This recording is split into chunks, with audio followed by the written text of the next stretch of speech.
ಅಧಿಕಾರಿಗೆ ಧಮಕಿ, ಬೆಂಕಿ ಹಚ್ಚೋ ಮಾತು. ಎಫ್ಐಆರ್ ಮಾಡಿ ಸೈಲೆಂಟ್ ಆದ್ರ ಪೊಲೀಸರು. ಪುಡಾರಿ ರಾಜಕಾರಣಿ ರಕ್ಷಣೆಗೆ ನಿಂತಿದ್ಯಾ ಖಾಕಿ. ಕಾಣೆಯಾಗಿದ್ದಾರೆ ಚಪ್ಪಲಿ ರಾಜೀವ.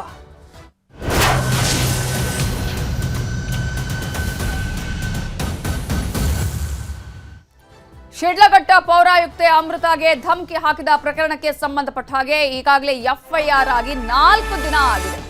ಆದರೂ ಕೂಡ ರಾಜೀವ್ ಗೌಡ ಬಂಧನ ಆಗಿಲ್ಲ. ರಾಜೀವ್ ಗೌಡ ಬಂಧನ ಯಾವಾಗ ಅಂತ ಕೇಳ್ತಾ ಇದ್ದಾರೆ ಜನ. ಕಾರಣ ಜನಸಾಮಾನ್ಯರಿಗೊಂದು ನ್ಯಾಯ, ಜನಪ್ರತಿನಿಧಿಗಳಿಗೊಂದು ನ್ಯಾಯನ, ಮುಖಂಡರುಗಳಿಗೆ ಒಂದು ನ್ಯಾಯನ, ರಾಜಕೀಯ ಪುಡಾರಿಗಳಿಗೆ ನ್ಯಾಯನ, ಹೀಗೆ ಅನುಮಾನ ಬರುವ ರೀತಿಯಾಗಿ ಆಗ್ತಾ ಇದೆ ಪೊಲೀಸರ ನಡೆ. ಪೊಲೀಸರಿಗೂ ಸಿಗದೆ ಎಲ್ಲೇ ಆಬಿತ್ತಿದ್ದಾರೆ ರಾಜೀವ್ ಗೌಡ. ಕೇಸ್ ಬುಕ್ ಆಗ್ತಿದ್ದಂಗೆನೆ ತಲೆಮರೆಸಿಕೊಂಡಿದ್ದಾರೆ ರಾಜೀವ್ ಗೌಡ. ಚಪ್ಪಲಿ ರಾಜೀವ್ ಗೌಡ ಬಂಧನಕ್ಕೆ 3 ವಿಶೇಷ ತಂಡವನ್ನ ರಚನೆ ಮಾಡಲಾಗಿದೆ. ಗೊತ್ತಿದ್ರೂ ಬಂಧನ ಮಾಡದೆ ನಾಟಕ ಆಡ್ತಾ ಇದೆಯಾ ಖಾಕಿ ಅನ್ನುವ ಪ್ರಶ್ನೆ ಕೂಡ ಇದೆ.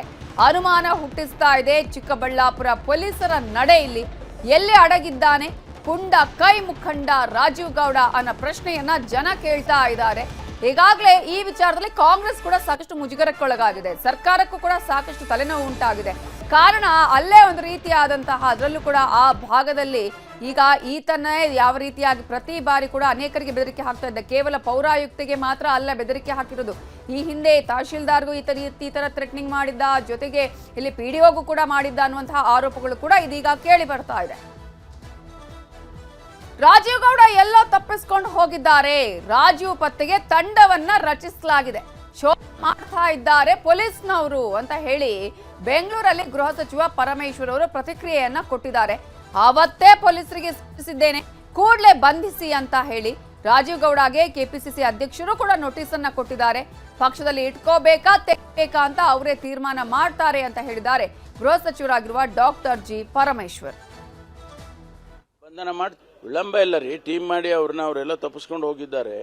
ಅವರಿಗೆ ಟೀಮ್ ಮಾಡಿ ಬಿಟ್ಟಿದ್ದಾರೆ. ಹುಡುಕೊಂಡು ಕರ್ಕೊಂಡು ಬರ್ತಾರೆ. ಅವರಿಗೆ ವಿಳಂಬ ಅಂದ್ರೆ ಅವರು ತಪ್ಪಿಸ್ಕೊಂಡು ಹೋಗಿರೋರನ್ನ ಹುಡುಕ್ಬೇಕಲ್ವಾ. ಜೆಡಿಎಸ್ ಕೇಳ್ಕೊಂಡು ಬಿಜೆಪಿ ಕೇಳ್ಕೊಂಡು ನಾವು ಆಡಳಿತ ಮಾಡ್ತಾ ಇಲ್ಲ. ನಮ್ಮದೇ ಆದಂತ ರೀತಿಯಲ್ಲಿ ನಾವು ಆಡಳಿತ ಮಾಡ್ತಿದೀವಿ. ಅವ್ರನ್ನ ಬಂಧನ ಮಾಡ್ತೀವಿ. ನಾನು ಅವತ್ತೇ ಸೂಚನೆ, ಸೇಮ್ ಡೇ ನಾನು ಅವ್ರಿಗೆ ಸೂಚನೆ ಕೊಟ್ಟೆ, ಇಮಿಡಿಯೇಟ್ಲಿ ಅವ್ರನ್ನ ಬಂಧನ ಮಾಡಿ ಅಂತ ಹೇಳಿ. ಬಂಧನ ಮಾಡ್ತಾರೆ. ವಿಳಂಬ ಇಲ್ಲ ರೀ. ಟೀಮ್ ಸೊ ಸೂಚನೆ ಕೊಟ್ಟು ಸುಮ್ಮನಿರೋದಲ್ಲ ಅನ್ನೋದನ್ನ ನಾವಿಲ್ಲಿ ಗಮನಿಸಬೇಕಾಗುತ್ತೆ. ಇದೇ ಕಾರಣವನ್ನ ಇಟ್ಕೊಂಡು ಜನರು ಕೂಡ ಕೇಳ್ತಾ ಇದ್ದಾರೆ ಬಂಧನ ಯಾವಾಗ ಅಂತ ಹೇಳಿ. ಮತ್ತೊಂದು ಕಡೆ ಕರ್ನಾಟಕದಲ್ಲಿ ಕಾನೂನು ಸುವ್ಯವಸ್ಥೆ ಕುಸಿದಿದೆ ಅಂತ ವಿಪಕ್ಷ ನಾಯಕ ಆರ್ ಅಶೋಕ್ ಆರೋಪ ಮಾಡಿದ್ದಾರೆ.